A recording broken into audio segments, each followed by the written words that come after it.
তুই কি বলছিস কি রে ফাটা? এটাই সেই বেলুন? হ্যাঁ রে বলা, এটাই সেই বেলুন যেটা আমি টিভিতে দেখেছিলাম। বাড়া, এটা আবার কেমন বেলুন? এই বেলুন তো আমি বাপের জন্মে দেখিনি রে। ছোটবেলার থেকে বাবা তো অনেক বেলুনই এনে দিয়েছে, কিন্তু এই বেলুন তো কোনোদিনই আনেনি রে। বালার বাল, এটা হলো দামি বেলুন, বুঝলি তো? ওই জন্যই তোর বাবা কিনে আনিনি, কিন্তু আমার বাবার কাছে সবসময় থাকে। ও সে যা গিয়ে, চল এবার বেলুনটা দুজন মিলে ফুলাই, কি বলিস? হ্যাঁ ঠিকই বলেছিস। এই তোরা কি করছিস রে? তুই না দেখতে পাচ্ছ না কি করছিস? তোদের হাতে ওটা কি, আর কোথা থেকে পেয়েছিস এসব?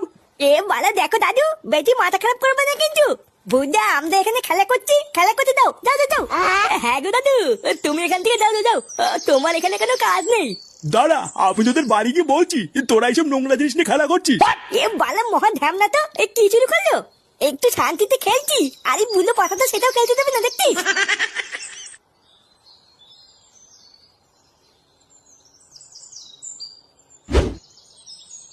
আরে বাবা, এত ভাত দিয়েছো কেন? তুমি জানো না আমি এত ভাত খাই না? কোথায় এত ভাত দিয়েছি? অল্প দুটোই তো দিয়েছি, খেয়ে নাও। উফ, এই বেলা করে এত ভাত খাওয়াও তো মুশকিল। নান্টুদা, একই বাড়া, কে আপনি? না বলে কয়ে বাড়ির ভিতর ঢুকে গেছেন, দেখছেন না খাচ্ছে।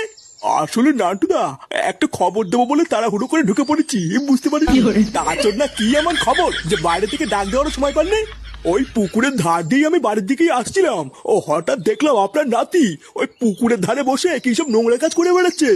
মানে এত নোংরা কাজ যে আপনাকে বৌদির সামনে এখন বলতেও পারবো না। আমি তো অনেক বাধা দিলাম, কিন্তু আমার কথা শুনলো না। এখন আপনাকে বলে দিয়েছি, আপনার নাতি আপনি বুঝে নিন গিয়ে।